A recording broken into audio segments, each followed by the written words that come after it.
ఇంకొకటి ఇప్పుడు నేను దేవుని నమ్మను, ఈ కర్మల్ని నమ్మను, చక్కగా మంచి పనులు చేస్తాను, రైట్. అట్లాగే ఒకడు బ్రహ్మాండంగా రోజు గుడికి వెళ్తాడు, పొద్దున దీపారాధన చేస్తాడు, బయటకు వెళ్ళి మర్డర్లు చేస్తాడు. సో ఈ ఎవరి పరిస్థితి ఎలా ఉంటది? మీరే చెప్పారు కదా కర్మ సిద్ధాంతం ప్రకారం. మీరు చెప్పిన దాంట్లో మీరు అడిగిన ప్రశ్నలోనే ఆన్సర్ ఉంది.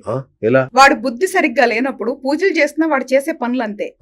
బుద్ధి సరిగ్గా ఉన్నప్పుడు చేసే పనులు ఫలితాలు అనేది ఎప్పుడు కూడా మంచి చేస్తే మంచి ఫలితం వస్తుంది, చెడు చేస్తే చెడు ఫలితం వస్తుంది.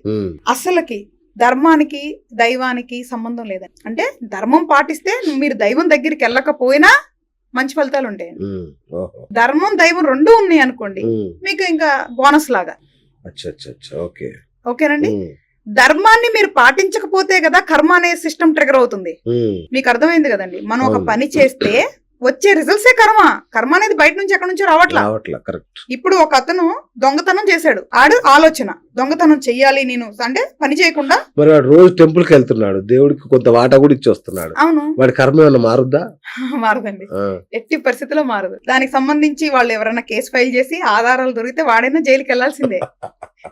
దైవాన్ని ఇందులో అసలు ఎప్పుడు ఏమంటే ఒక్కటి ఇదే మనం సిగ్గుపడాల్సిన విషయం. మన హిందుత్వంలో మన వాళ్ళే మనల్ని దిగజారుస్తున్నారు, శాస్త్రాన్ని దుర్వినియోగం చేస్తున్నారు, దేవుళ్ళని విలన్లుగా సృష్టిస్తున్నారండి. నమ్మే వాళ్ళకు కూడా నమ్మకం లేకుండా చేస్తున్నారు. దైవం అనేది ఒక గొప్ప శక్తి అండి. ఒక్కటి నేను ఖచ్చితంగా చెప్తున్నా, ఈ వేదిక సందర్భంగా ఖచ్చితంగా చెప్తున్నా, దైవం ఎప్పుడు అధర్మాన్ని పెంచి పోషించదు.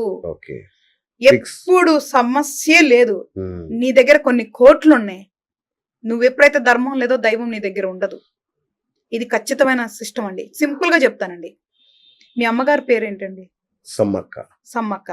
ఎక్కడుంటారు? ఊర్లో ఉంటారు. ఊర్లో ఉంటారు.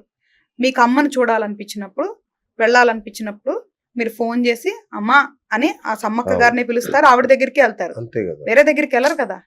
దైవం ఎందుకండి అధర్మం వాళ్ళ దగ్గరికి వెళ్తది? ఎలాగ దైవం అధర్మం అన్నలే విచ్చేస్తుంది.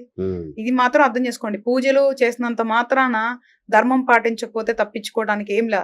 మేబీ కొంచెం ఆ పూజల శక్తి వల్ల పోస్ట్ పోన్ అవుతుంది, కానీ అనుభవించాల్సిందే. ఇది ప్రాక్టికల్ గా నేను ఎంతో మందికి చెప్పా. కొంతమంది పూజలు చేయించుకుంటుంటే వాళ్ళ ముఖం మీద చెప్పా, కోటీశ్వర్లు వాళ్ళు పూజలు చేయించుకుంటే నువ్వు పోస్ట్ పోన్ చేస్తున్నావు, కానీ అది తిరిగి వచ్చినప్పుడు చాలా బలంగా ఉంటది. నువ్వు ధర్మాన్ని పాటించు, అనుభవించు. నేనైతేనండి ఈ జీవితంలో చిన్నప్పుడు నాకు ఎప్పుడైతే అవగాహన వచ్చిందో ఐఎమ్ రెడీ, నేనైతే మొత్తం కంప్లీట్ చేసేసుకుంటా అని చెప్పి నేనైతే అసలు ఎక్కడ పోస్ట్ పోన్ అనేది చేయను. అనుభవించి కంప్లీట్ చేసేసి నెక్స్ట్ లెవెల్ కి వెళ్ళాలని నేను రెడీ. వెల్కమ్ వెల్కమ్, ఇంకెక్కడ ఉందా తీసుకుని రా అని అడుగుతుంటా నేనే. ఆ స్థాయికి మనం వెళ్ళాలి. సో అందరికి నేనేం చెప్తానంటేనండి, మీరు పూజలు చేయకపోయినా, దైవాన్ని నమ్మకపోయినా పర్వాలేదు, ధర్మాన్ని నమ్మండి. ధర్మం మిమ్మల్ని ఎల్లప్పుడూ కాపాడుతుంది. ఈ ప్రకృతిలో మనం భాగం అవ్వాలి. ప్రకృతి ఎప్పుడు మిమ్మల్ని ప్రొటెక్ట్ చేస్తుంది. నా ధైర్యం అదేనండి. అసలు నాకేం లేదండి, నాకు ఒక బ్యాక్గ్రౌండ్ లేదు, ఒక కుటుంబం లేదు. నిజం చెప్పాలి, అందరూ నేను చాలా ధనవంతురాలు అనుకుంటారు, కానీ వెరీ యావరేజ్ అండి. నా బలం 100 కోట్లు అలా ఉంటాయి. సో దైవం ధర్మం ఈ రెండే నేను నమ్ముకుందండి. నేను ప్రకృతిలో ఒక భాగాన్ని. ధర్మమే ఎప్పుడు నన్ను కాపాడుతూ వచ్చింది. అసలు భయం అంటారా? ఎదురుగా మీరు పెద్దదున్నా అసలు నేను అసలు లైక్ ముందు పోట్లాడేస్తా, తర్వాత శివయ్య నువ్వు చూసుకో అంతే. అసలు ఎప్పుడు భయం ఉండదండి. అందరూ అలాగే భయం నుంచి బయటికి రండి, మన ధర్మాన్ని నమ్మండి, మన దైవంతో ఫ్రెండ్షిప్ చేయండి. భయం కూడా అవసరం, దైవం అంటే ఫ్రెండ్ లాగా ట్రీట్ చేయండి. మీరు మంత్రాలు చాలా గొప్పవని చెప్పారు కదా, మరి మీ లైఫ్ లో మంత్ర సాధన ద్వారా మీరు పొందిన గొప్ప శక్తి గాని అనుభూతి గాని ఏదన్నా ఉందా, చెప్పగలరా మాకు? అసలు ఈ రోజు ఇలా కూర్చొని మాట్లాడుతున్నానంటే మంత్రమే కదండి. అసలు ఎవరు హరిత? ఎక్కడి నుంచి వచ్చా నేను ఒక చాలా పల్లెటూరులో పుట్టొచ్చానండి. చాలా చిన్న పల్లెటూరు. నాకు తెలిసి మా ఊర్లో ఒక 100 ఇళ్ళు ఉంటాయేమో, అంత చిన్న పల్లెటూరు మాది.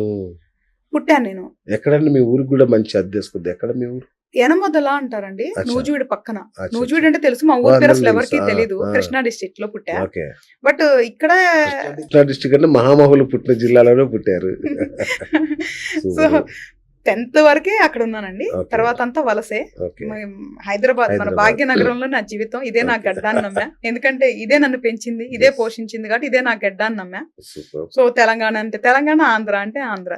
బట్ కాకపోతే నాకు తెలంగాణ అంటే 2 రాష్ట్రాల పౌరసత్వాలు ఉన్నాయి.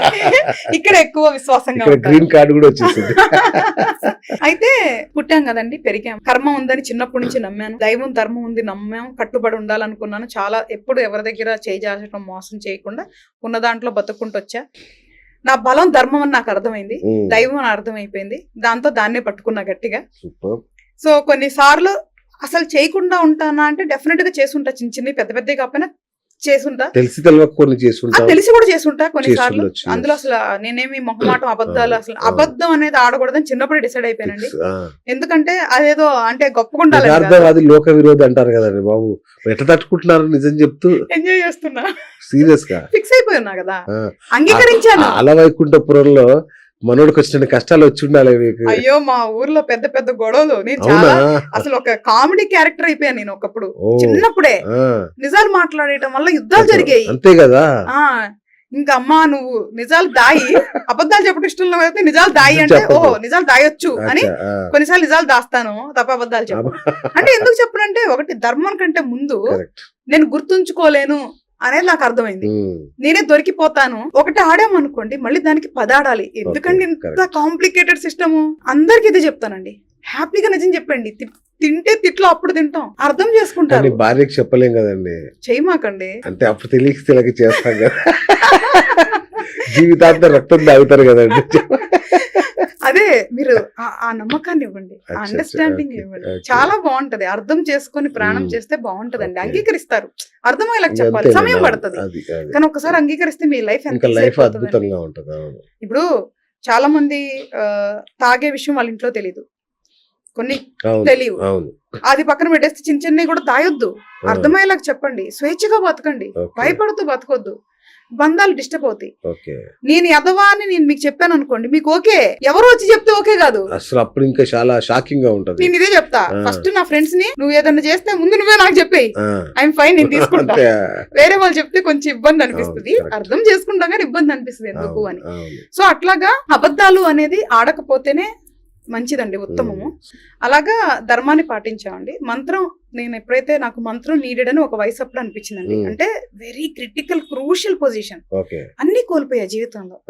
నాకే ఒక సెన్స్ వచ్చింది, ఇప్పుడు నీకు మంత్రం కావాలి అని. ఎవరు చెప్పలేదండి, భగవంతుడే ఏమో పుణ్యం వల్ల చెప్తే నాకు గురువు కావాలి అని అన్వేషించాను.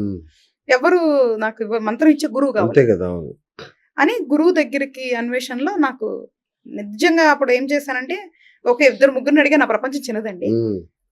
సరే ఎవరు లేకపోతే ఈశ్వరుడే గురువుగా నువ్వు అనుకొని నువ్వు ఏదైతే మంత్రం చేయాలనుకుంటున్నావో ఆ గురువు ఆయన దగ్గర పెట్టి నువ్వే గురువు అనుకొని మంత్రం చేయొచ్చు అని చెప్పారు. మాకు శర్మ గారని ఆయన ఎక్కువ నేను పురోహితులు, ఆయన ఎన్ని సంవత్సరాల నుంచి ఆయనే ఫాలో అవుతా.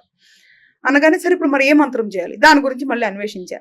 సరే అన్వేషించి ఒకళ్ళు చెప్పారు గాయత్రి మంత్రం అంటే ప్రొటెక్షన్, ఇప్పుడు నువ్వు చాలా వీక్ గా ఫీల్ అవుతున్నావు కదా అని చెప్పేసి చెప్పగానే ఓకే అని కాగితం మీద రాసుకొని శివాలయానికి వెళ్ళి మా శర్మ గారితో అక్కడ పెట్టి పూజ చేయించుకొని ఇంకేముంది మంత్రం తీసేసుకున్నాను, కూర్చొని చాలా సీరియస్ గా చదవటం మొదలు పెట్టా. నేను నమ్ముతున్నాను కదండి, చిన్నప్పటి నుంచి నేను ఏదో కారణ జన్మురాలని నమ్ముతున్నా కదండి. 2 రోజులండి గాయత్రి మంత్రం చేస్తే నాకు గురువు దొరికేశారు.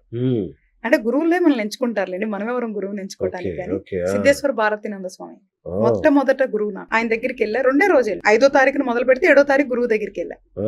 అంటే ఎంత అదృష్టం ఉండాలంటే 2 రోజుల్లో అమ్మ నాకు మార్గం చూపించిందంటే అది నా గొప్పతనం కాదు, మంత్రం, ప్యూర్ హార్ట్.